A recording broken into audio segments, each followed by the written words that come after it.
শেখ হাসিনা সরকারের পতনের পর নোবেলজয়ী অর্থনীতিবিদ ডক্টর মোহাম্মদ ইউনূসের নেতৃত্বে অন্তর্বর্তীকালীন সরকার শপথ নিয়েছে বাংলাদেশে। এদিকে এরই মধ্যে ইউনূসকে সরিয়ে ফের গতি দখলের প্রক্রিয়াটি শুরু হচ্ছে বাংলাদেশে। বাংলাদেশের সদ্য প্রাক্তন প্রধানমন্ত্রী শেখ হাসিনার ছেলে সজীব ওয়াজেদ জয় সম্প্রতি সোশ্যাল মিডিয়ায় বার্তা দিয়েছেন দেশবাসীর উদ্দেশ্যে। তিনি জানিয়েছেন, সামনেই 15ই আগস্ট, যেদিন 1975 সালে বঙ্গবন্ধু শেখ মুজিবুর রহমানকে তার ধানমন্ডির বাড়িতে খুন করা হয়েছিল পরিবারের সদস্যদের সঙ্গে, সেই বাড়িটা বর্তমানে পুড়িয়ে দেওয়া হয়েছে। ধানমন্ডির এই 32 নম্বর বাড়িটিতেই ছিল বঙ্গবন্ধুর স্মৃতির উদ্দেশ্যে তৈরি মিউজিয়াম। হাসিনার পুত্র তিনি বলছেন যে বঙ্গবন্ধু একটি দলীয় বিষয় নয়, উনি জাতির পিতা। বঙ্গবন্ধু না থাকলে আমরা বাংলাদেশ পেতাম না, পাকিস্তান হয়ে থেকে যেতে হতো। আমার আহ্বান বাঙালি জাতির কাছে যে আপনারা যদি স্বাধীন চেতনায় বিশ্বাস করেন, বাংলাদেশকে ভালোবাসেন, এই যে বাংলাদেশকে আপনারা নিজের মনে করছেন, সেখানে এই অপমান কখনোই মেনে নেবেন না। বঙ্গবন্ধুর জন্য, স্বাধীনতার চেতনার জন্য এবং আমার পরিবারের জন্য এটা করতে হবে। কি বলছেন তিনি, শোনাবো। আপনারা নিজের চোখে দেখতে পেরেছেন যে জাতির জনক, জাতির পিতা বঙ্গবন্ধুর বাসা, সেই ঐতিহাসিক 32 নম্বরকে পুড়িয়ে ফেলা হয়েছে। এই প্রটেস্টার তো বলবো না, এই মব জাতির পিতার বাসাকে পুড়িয়ে ফেলায়। সেই বাসা যেখানে বঙ্গবন্ধুকে হত্যা করা হয়, বঙ্গবন্ধুর আমার পুরা পরিবারকে হত্যা করা হয়, যেই বাসা 75-এর খুনিরা ধ্বংস করার সাহস পায়নি, যেই বাসা এখন এতদিন ওনার মিউজিয়াম ছিল, সেই বাসাকে তারা পুড়িয়ে ফেলেছে। বঙ্গবন্ধু একটি দলীয় বিষয় না, বঙ্গবন্ধু হচ্ছেন জাতির পিতা। বঙ্গবন্ধু না থাকলে আজকে আমরা বাংলাদেশ হতাম না, আজকে আমরা পাকিস্তান হয়ে থাকতাম। আপনারা জানেন সামনে 15ই আগস্ট, সেই কালো রাত, যেই রাত্রে বঙ্গবন্ধু এবং আমার পরিবারকে হত্যা করা হয়। আমার আহ্বান বাঙালি জাতির কাছে যে আপনারা যদি স্বাধীনতার চেতনায় বিশ্বাস করেন, আপনারা যদি বাংলাদেশকে ভালোবাসেন, আর এই যে বাংলাদেশে বাস করছেন, এটাকে মেনে নেন যে বঙ্গবন্ধু আপনাদেরকে স্বাধীনতা দিয়েছে, আমাদেরকে স্বাধীনতা দিয়েছে।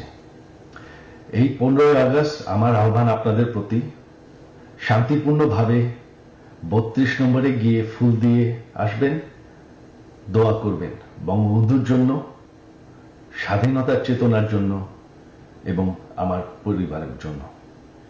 এই হলো আমার আহ্বান আপনাদের প্রতি। বাংলাদেশের সরকার বিরোধী আন্দোলনের চাপে পড়ে পদত্যাগ করতে বাধ্য হয়েছেন হাসিনা। সরকার পড়ে যাওয়ার পর বাংলাদেশের রাষ্ট্রপতি, সেনাপ্রধান এবং ছাত্র নেতাদের বৈঠকে স্থির হয় ইউনূসকে তাকেই আপাতত অন্তর্বর্তী সরকারের প্রধান করা হবে। বৃহস্পতিবার শপথও নিয়েছেন তিনি। ইউনূসের সরকারে 16 জন উপদেষ্টাও রয়েছে, তাদের মধ্যে ইতিমধ্যেই দফতর বন্টনও করা শুরু হয়ে গিয়েছে। এবং এই মুহূর্তে দাঁড়িয়ে নতুন করে ঠিক কি প্ল্যানিং চলছে সে নিয়ে কি বলছেন সজীব ওয়াজেদ, শোনাবো আপনাদের। We all want a quick restoration of democracy. Of course, that is what we want. Right now we are in a completely unconstitutional situation. This government is completely unconstitutional. There is no provision for a selected government selected by a small minority, because even the demonstrators, what you're seeing, we have 170 million people in Bangladesh. 20,000, 50,000 protesters are a tiny fraction of the minority. No one has voted for this government. And so whether they can restore law and order, well, it remains to be seen. They've only been in power for less than 24 hours. However, I doubt it. It's one thing to take over power in a coup. It's another thing to govern. They don't have the people's mandate. Who is going to listen to them? Right now, there are two main political parties in Bangladesh. No matter what you do, if you have democracy, with 170 million people between the BNP and our party, we have 100 million followers.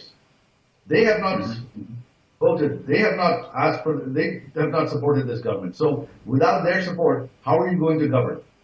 And so I wait to see who is going to listen to this government. How are they going to, it's one thing to be placed in power. It's another thing to have people following you. And we shall see. That remains to be seen. But so far, in 12 hours, they're already starting to make mistakes. They've already announced that elections are not a priority. The priority is to have trials of the previous government to reform the country. Well, who gave them the mandate to reform the country? No one has given them the mandate. But the people of Bangladesh, they don't have the mandate of the people of Bangladesh. So who is going to support them? Who is going to follow their orders? We shall see. এর আগে আজ তাক বাংলার সরাসরি মুখোমুখি হয়ে শেখ হাসিনার ছেলে তিনি জানিয়েছিলেন যে ফের বাংলাদেশে ফিরবেন শেখ হাসিনা। শোনাবো আপনাদের সেই কথাও। আমাদের দল হচ্ছে দেশের সব থেকে বড় দল, আমাদের কিন্তু বল আছে। আমরা যদি এখন আমাদের দল কিন্তু শেখ হাসিনাকে নিরাপদ রাখতে পারে, তবে সেটা করতে হলে আমাদের শক্ত পজিশন নিতে হবে। আমরা কিন্তু আমাদের নিরাপত্তা নিশ্চিত করতে পারি, তবে সেটা করতে হলে আমাদের লড়াই করতে হতে পারে। আমি সেই লড়াই চাই না।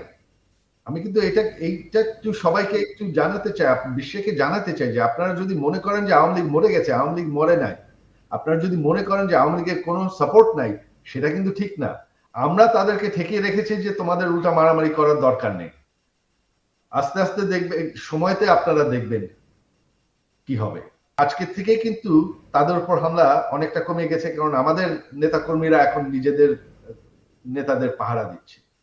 এই বিষয়ে আপনারা যতগুলো খবর ছড়ছে এগুলো সম্পূর্ণ গুজব। তিনি এখন পর্যন্ত কোথাও অ্যাপ্লাই করেন নাই, ইউকেতে অ্যাপ্লাই করেন নাই, আমেরিকাতে অ্যাপ্লাই করেন নাই, ফিনল্যান্ডে অ্যাপ্লাই করেন নাই, তিনি কোথাও অ্যাপ্লাই করেন নাই অ্যাসাইলামের জন্য। ওনার এই পর্যন্ত কোনো পরিকল্পনা নাই কোথাও যাওয়ার। ওনার উদ্দেশ্য হচ্ছে অতি শিগগিরই বাংলাদেশে ফিরে যাওয়া, রাজনীতি করার জন্য বা রিটায়ার করার জন্য, বা তিনি চান বাংলাদেশে ফিরে যেতে।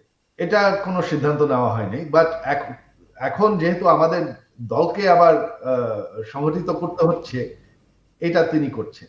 হ্যাঁ, সেটা আমরা সবাই অভিমান করেছিলাম। তবে পরের দিন যখন দেখি যে আমাদের নেতাকর্মীদেরকে হত্যা করা হচ্ছে, তখন আমরা বললাম যে আমাদের নেতাকর্মীদেরকে ছেড়ে দেওয়া যাবে না, তাদেরকে অর্গানাইজ করতে হবে, তাদেরকে নিরাপদ রাখতে হবে, আর আওয়ামী লীগের শক্তি দেখাতে হবে, আওয়ামী লীগের পলিটিক্যাল মুভমেন্ট আবার শুরু করতে হবে। সাবস্ক্রাইব করবেন আজ তাক বাংলার ইউটিউব চ্যানেলকে, ফলো করবেন হোয়াটসঅ্যাপ চ্যানেলও।